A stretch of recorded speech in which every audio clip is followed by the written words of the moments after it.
아, 정치란 국민의 삶을 개선하는 것이 가장 본연의 책무고, 정치는 정치인들이 하는 것처럼 외견상 보이긴 하지만 결국은 국민이 하는 것입니다.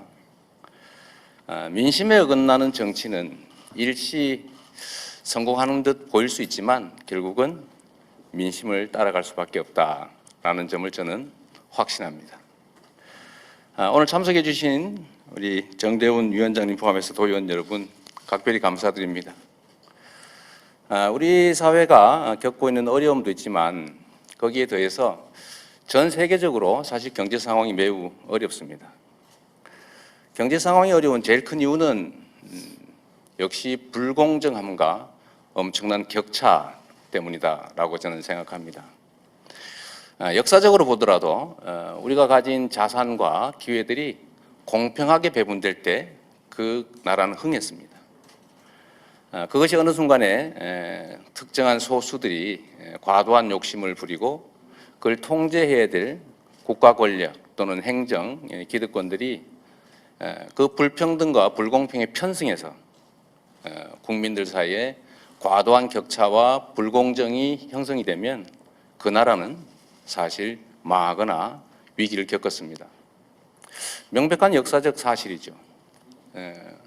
단순히 이론적으로 보더라도 우리가 가진 자원과 기회들이 그 구성원들에게 제대로 공평하게 배분되고 공정한 경쟁이 보장되고 각자가 기여한 만큼의 몫이 확보가 된다면 사실 그 사회는 발전할 수밖에 없고 그 구성원들도 의욕을 가지고 그다음에 희망과 꿈을 가지고 성실하게 자기 생업에 종사할 수 있게 됩니다. 국가 발전의 가장 원동력이라고 할 수 있습니다.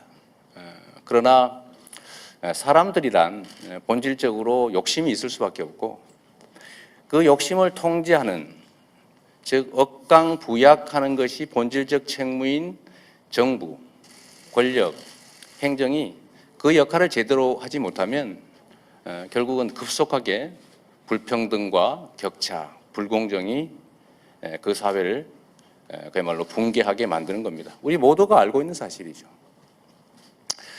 그렇다고 해서 너무 지나치게 결과적 평등에 집중하다 보면 구성원들의 의욕을 상실하게 할 수 있습니다.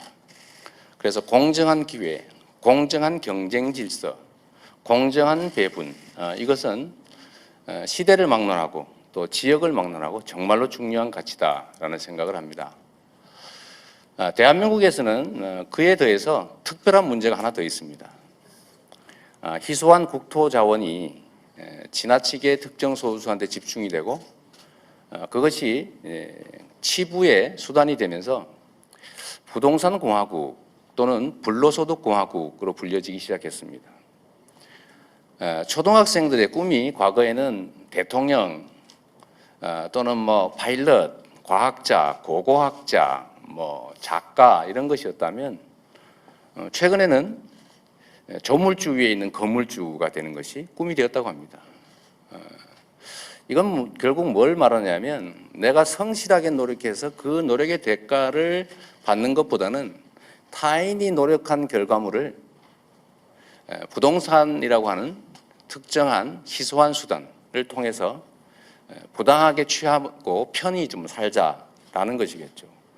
우리 사회 구성원들이 진지한 노력보다는 타인의 노력의 결과물에 집착한다면 우리 사회가 발전할 수 있겠습니까? 결국 침체할 수밖에 없죠. 1년 국민 총생산의 약 4분의 1에 해당하는 약 400조 가까운 부동산 불로소득이 발생하고 있습니다. 그에 대한 과세는 제대로 오히려 이루어지고 있느냐? 실제로는 전혀 그렇지가 못한 게 현실이죠. 여러분들 다 자동차 타고 다니시죠? 우리 의원님도 다 자동차 타시죠? 이 자동차를 보유했다는, 자동차 자산을 보유했다는 이유로 매년 내는 자동차세가 시가의 약 2% 정도 됩니다. 약 1.8에서 2% 정도가 됩니다. 그런데 이 부동산을 가지고 있을 때 그 부동산 자산 보유에 대해서 내는 세금은 0.3%가 되질 않습니다. 7분의 1이 안 된다는 거죠. 그런데 부동산과 자동차를 비교해 보십시오. 부동산은 영구적으로 없어지지 않습니다. 가격은 오르고 거기서 또 이익이 생겨납니다. 그래서 자동차는 어떻습니까? 마모되고 사라지고 거기서 수익은 생겨나지 않습니다. 그런데 왜 우리는 자동차에 대해서 더 많은 보유세를 내느냐? 이유는 그런 거죠. 자동차는 서민들이 많이 가지고 있습니다. 부동산은 정책 결정권을 가지는 소수의 기득권자들이 많이 가지고 있습니다. 정책 결정은 결국은 힘센 많이 가진 사람들 중심으로 이루어지게 되고 결국 그들에게 유리한 방향으로 결정되는 게 누적되다 보니까 이런 황당한 일이 벌어진 겁니다. 그래서 우리 경제에 있어서 경제는 순환인데 그 순환을 가로막고 사람으로 치자면 몸의 피해에 해당되는 것일 텐데 이 돈이 전 사회에 온 사회에 잘 흘러다녀야 됩니다. 근데 이 흐름을 방해하고 한쪽 창고에 쌓이게 하는 것이 바로 부동산이죠. 이 부동산은 사실 우리 헌법에도 표현되어 있는 것처럼 우리 모두의 것입니다. 특정인이 소유하고 있다고 해도 그것은 사용할 그리고 처분할 권한이 있을 뿐이지 그 자체가 그의 고유한 영원히 그의 것은 아닙니다. 우리 모두의 자산인 것이죠. 그래서 토지 공개념이라고 하는 게 헌법에 명시되어 있긴 하지만 실제로는 어떻습니까? 가장 사유재산권이 강하게 보장되는 것이기도 합니다. 우리는 새로운 길을 찾아야 합니다. 그 첫째는 부동산으로 인한 불로소득을 최소화해야 한다. 그리고 부동산 불로소득으로 인한 경제 흐름의 왜곡을 막아야 하는 겁니다. 그리고 사람들의 꿈이 부동산을 취득해서 그 부동산을 통해서 다른 사람의 노력의 성과물을 내가 취하는 수단이 되게 하는 것이 아니라 우리 사회 모두를 위해서 제대로 사용되게 하는 것이어야 하는 것이죠. 그런데 불행하게 우리는 그렇지 못합니다. 외국에 비교해봐도 우리 국내의 부동산에 대한 보유세는 지나치게 낮습니다. 그래서 쓸모없는 아무런 효용성도 없는 부동산을 투자, 좀 더 나가면 투기를 목적으로 구입합니다. 그래서 가격이 자꾸 오릅니다. 그래서 정말로 그 땅이 필요해서 저기 강원도 어디 산골짜기에 아무 쓸모없는 산에 조림 사업을 해보려고 해도 그 땅이 너무 비싸서 조림을 못하는 상황이 발생하는 거죠. 그래서 이 부동산 보유세를 조금이라도 정상화해야 된다. 지금 현재 부동산 보유에 따라 특히 토지 보유에 따라서 내는 세금이 연간 15조에서 17조 정도라고 보통 보여지는데 이게 0.27%에 불과한 거죠. 그래서 그거를 만약에 0.5%선 서구 선진국의 절반 수준까지만 걷어도 우리가 연간 15조 원 정도는 추가로 거둘 수가 있고 그 15조 원 정도의 추가 세수를 그냥 세금을 올린다면 국민들이 얼마나 저항하겠습니까? 또 세금 걷어가지고 딴 데 쓰려고 그러는 거 아니냐, 부정부패하는 데 쓰는 거 아니냐 이러고 있는데 만약에 이 부동산 보유에 따른 지나치게 낮은 세금을 정상화해서 그걸 온 국민에게 똑같이 나눠줄 수 있다면 그렇게 할 경우에 94%에서 5%는 내는 돈보다 더 많이 받거나 또는 아예 안 내고 그걸 받게 됩니다. 1인당 연간 30만 원 정도가 되겠죠. 거기서 한 2배 정도 하면 연간 60만 원 정도가 될 겁니다. 그렇게 하면 5, 6%는 저항하겠죠.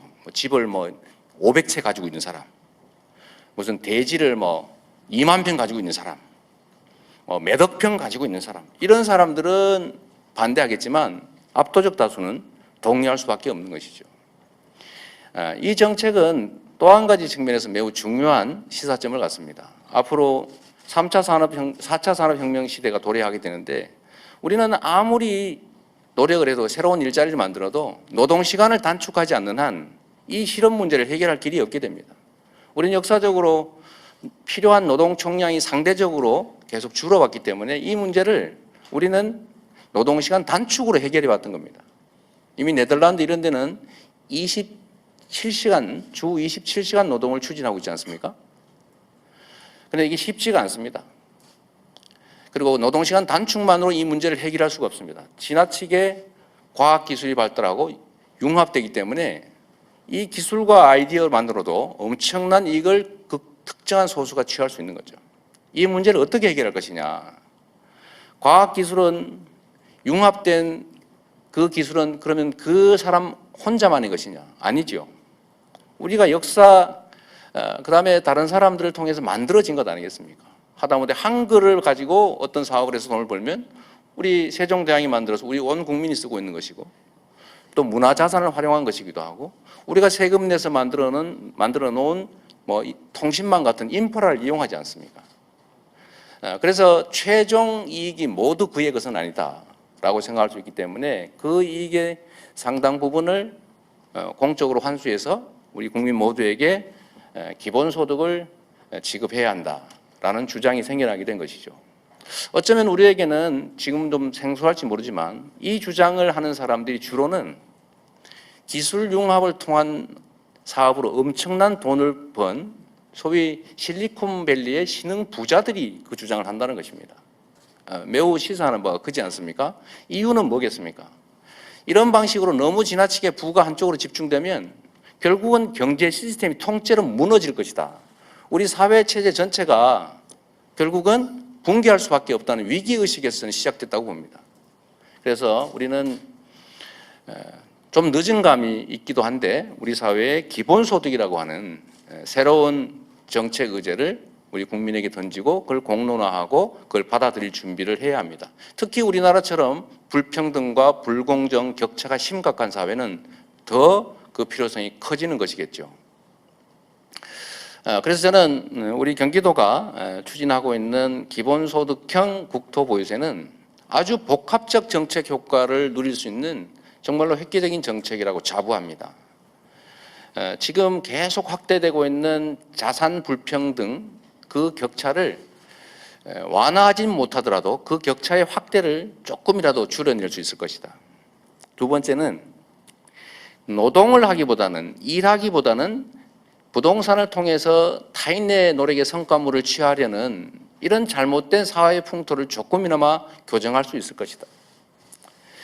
세 번째로는 이 경제 흐름을 가로막고 있는 이 돈의 흐름이 차단된 이 상태를 조금이나마 개선할 수 있을 것이다. 경제 지속적 성장의 마중물 역할을 할 수 있을 것이다. 그 외에도 우리 정말로 절대적 다수를 차지하는 부동산 비소유자 아니면 아주 소량의 토지, 부동산을 소유한 사람들에게도 희망을 줄 수가 있겠죠. 그래서 저는 이게 현재 상태로는 매우 어렵다라고 보통은 말하지만 저는 국가 전체 단위로 이걸 시행하는 것은 그렇게 용이하지는 않을 거라고 생각합니다. 새로운 정책을 시행하는 것이 너무 위험할 수도 있기 때문이죠. 그럴 때 어떻게 합니까? 바로 지방자치를 통해서 검증된 정책들을 광역으로 또 전 국가로 확대하는 것이 가장 안전하고 빠른 길이다라고 생각합니다. 현재 헌법화에서도 저는 이 기본소득형 국토부에서는 충분히 도입이 가능합니다. 조세법률주의에 의해서 국회에서 세금은 지방세라도 정해야 하지만 저는 뭐 그게 뭐 지방세 기본법이든 어딘가에 국회에서 법을 정하고 각 지방자치단체는 해당 지역의 토지에 대해서 보유에 따른 지방세를 부과할 수 있다. 최대 세율은 1% 이내다. 조례로 정한다. 그 사용처는 일반 회계가 아니라 해당 지역 구성원 모두에게 공평하게 배분하는 것이다 라고 정해주고 각 광역 지방 정부들이 조례로 그걸 정하되 일방적으로 하면 저항이 많을 테니까 토론도 하고 논쟁도 하고 이런 걸 통해서 경기도 같으면 경기도민들의 총의를 끌어내서 경기도 조례로 정하면 충분히 가능하다. 법률적으로도 헌법적으로 생각합니다. 물론 이거를 한꺼번에 너무 과하게 하면 무리가 발생할 테니까 저는 아주 소액으로 시작해도 좋다고 생각합니다. 여기 계신 우리 도민 여러분 그리고 취재해 나오신 언론인 여러분도 아시겠지만 우리는 지방세 중에서도 주민세 그 소위 균등할 주민세, 균등 주민세를 5,000원에서 10,000원으로 올릴 때도 엄청난 저항이 있습니다. 그것도 1년에 가구당 5천 원을 더 내는 것에 대해서도 그렇게 예민합니다. 만약에 1년에 1인당 10,000원 정도 한다면 가구당 3, 4만 원 정도가 될 수 있겠지요. 이 정도만 배당을 배분할 수 있는 정도의 국토보유세 아니면 경기도 토지보유세 이런 것들을 만든 다음에 시행을 해보면 이게 정말로 좋은 제도고 많은 사람들한테 혜택되고 그것이 또 지역화폐 형태로 지급된다면 동네 경제도 살리고 돈이 지금 흐름이 정체되어 있는데 이 흐름을 좀 강제하고 또 부동산 보유로 인한 경제 왜곡도 시정할 수 있구나. 정말로 좋은 정책이다. 이렇게 공감하면 그 다음에 1인당 2만 원 정도에 해당되는 정도로 다시 또 증액하고 또 뭐 동의를 받으면 5만 원, 뭐 7만 원, 10만 원 이렇게 할 수 있는 거죠. 저는 토지는 특정인의 소유가 아니라 정말로 우리 모두의 소유여야 한다. 그리고 역사적으로도 언제나 우리가 지대라고 부르지 않습니까? 렌트. 이 지대가 언제나 그 체제의 핵심적인 의제였어요. 이 지대가 정말로 없을 수는 없겠지만 이 지대가 경제 전체를 뒤흔드는 이런 상태는 우리가 반드시 극복해야 된다라는 생각이 듭니다. 우리 많은 국내의 부동산 또 복지 전문가 여러분께서 오늘 이 논의를 해 주실 텐데 저는 우리 경기도가 대한민국의 가장 큰 지방자치단체이기도 하지만 거기에 나아가서 가장 우리 도민들의 삶의 질이 높은 그리고 대한민국의 지방정부를 선도하는 대한민국의 미래를 우리가 열어나가는 그런 선구자적 역할을 했으면 좋겠습니다.